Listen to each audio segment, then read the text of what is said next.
And I'm going to show you how to dismantle your Xbox 360 controller to modify your LED lights. First off, you're going to need a specialised security Stark screwdriver. These can be easily brought off eBay. You're going to need a quality soldering iron with a very fine point, as these LEDs are smaller than a millimetre. Okay, to dismantle the controller, you've got the 6 obvious screws here, here, here, here, here, here. But there's also one. There's a security barcode on the back of your controller. Once you remove the screws with your screwdriver, place your screw down, because otherwise you're going to lose all your buttons. So once you've taken the back off your controller, you can now carefully take out your security. You can now safely take out this board.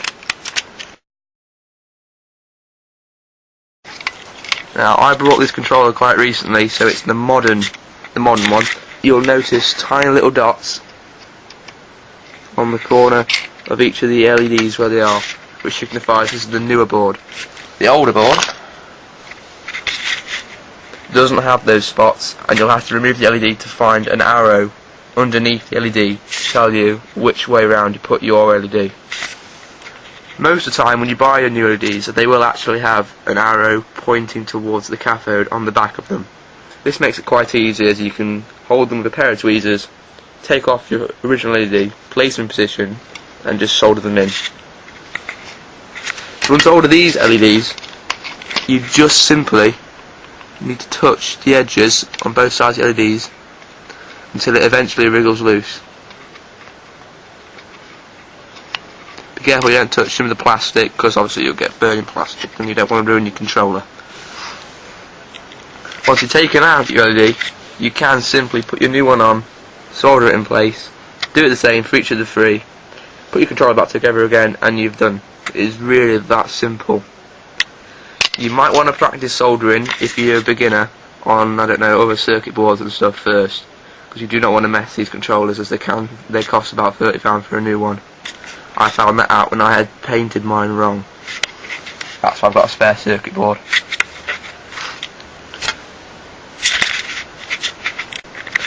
While modifying your LEDs, it's best to test each one after you've done it. I personally find it's easier to test if you've got one of these rechargeable battery packs, as you don't have to press the fiddly middle bit in here to get the power. There you go. If, like me, when you're taking off these LEDs, you have to be very careful, because if you put too much pressure to them, you remove the track underneath the LED, complicating the job. And if you do remove the little track, don't worry too much. You can get a screwdriver, a screw, and just etch where the contact to the port came to simply make yourself a new contact. You can put your controller back together again, and you've done.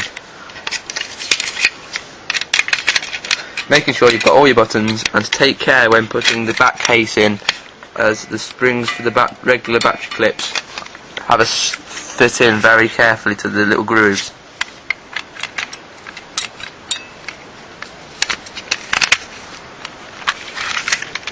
And you're done.